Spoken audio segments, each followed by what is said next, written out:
Hi, I'm Jordan Jones with Bowen, and today we're going to teach you how to skim coat your walls. Skim coating is a way to resurface them that'll leave you with a nice, smooth finish. After we moved into our house, which is about 100 years old, we noticed a lot of wall imperfections that were due to many years of wall repair. So we decided to hire someone and spend about $2,000 for a room.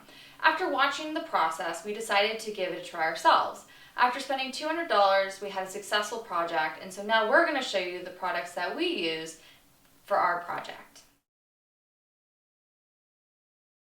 Skim coating is a messy project, so personal and room protection are very important. For room protection, we recommend putting a plastic drop cloth over your entire floor and securing it tightly to the baseboard using a quality painter's tape. Personal protection, it's really highly recommended to wear a 100 respirator, which you can do a disposable version or a half-mast version that you can invest in and use for multiple projects. And to top off personal protection, wear coveralls, goggles, shoe covers, and gloves. Now when it comes to the materials you need for actually applying the compound, most importantly you have your joint compound, which we like to use the lightweight version because it's much easier to sand at the end. And then we have our paint tray, our paint roller cover, and the roller handle, which you'll use to apply the compound to the wall. And to get your edges, we use a 4-inch putty knife with a trough. And as you apply the compound, you might notice it drying quickly, so we highly recommend having a spray bottle filled with water that you'll use to give a little spritz and keep it nice and moist. It does take about 12 to 24 hours for compound to dry, so when it is time to come back through, you'll want to give it a sand to remove any little little nubs of compound that are on the surface. So you'll use a fine sanding pad and then you'll wipe it down with a microfiber cloth to remove any dust that might still remain on the wall. And we do acknowledge that this might seem like a lot of products to use and mention it is a messy project, but that's okay because the cost savings by doing it yourself in the final reward of having a smooth walls we think is really worth it. So we do suggest giving it a try.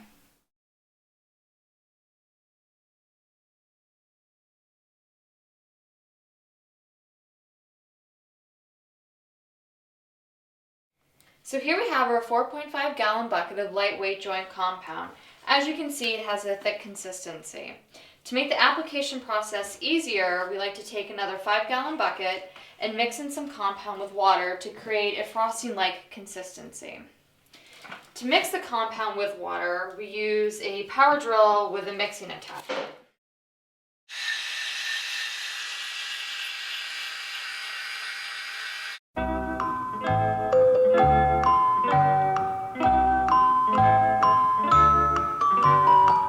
Start in the corner by applying the joint compound with our 4-inch putty knife and our trough.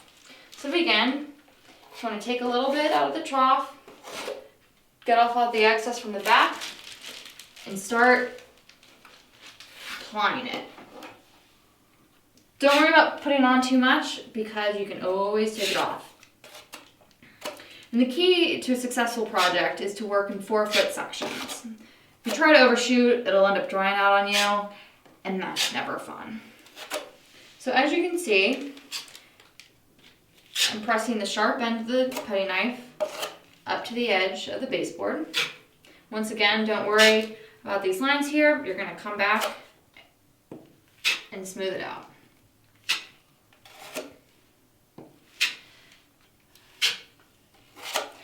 So I'm going to stop here and now move over to applying the joint compound with the roller. So a quick note, you'll always want to have a spray bottle and some paper towels close by. Spray bottle for in case the joint compound starts to dry out, and for your paper towels to clean off your trough and your sleeve. Now that we've applied the joint compound to the edges, it's time to move on to the roller. Just roll the joint compound onto the roller and start rolling away. You'll probably get about 2 rolls in until you need to refill. Just keep moving along. And if you feel like things are starting to dry out along the edges, take a second, give it a little mist, and keep going.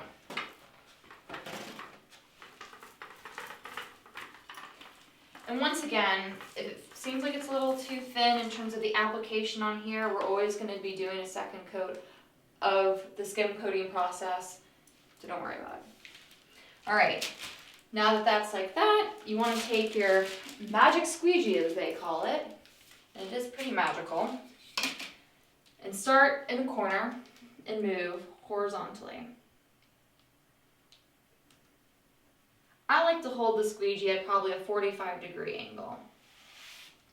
Once you've done a pass, take the squeegee and take the excess and wipe it off on the side of the trough. And now move on to your second pass. Your first pass is never going to be the last pass, so don't worry about it being perfect. Keep going.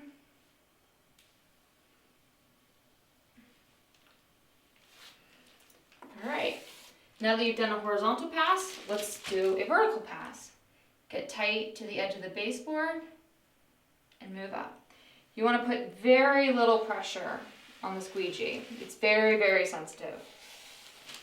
And if you start to notice some, little particles in there, just take your finger, pull them out, and just go back over with the squeegee.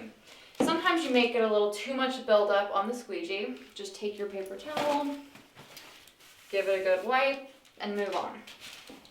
So now that we've finished one section, it's time to move on to the next. You either can go horizontally or vertically. We're going to keep going up the wall.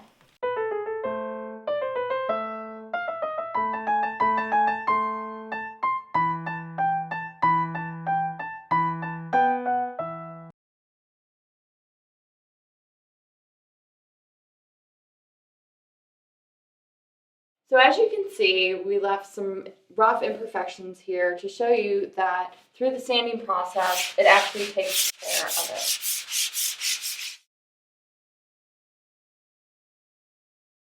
So we finished sanding the walls with our extra fine sanding pad, and now we're going to wipe it down with our microfiber cloth because there is some dust that will remain on the wall. Once we're done with that, we like to do an inspection using a flashlight because we've learned through our experience that we do tend to miss any imperfections just looking at it in natural light. So we're going to see what we find. We came across this spot, which in natural light you can't really see it, but once the flashlight's on it becomes very apparent. But it's not a big deal. All you have to do is come through with your extra fine sanding pad and get rid of it.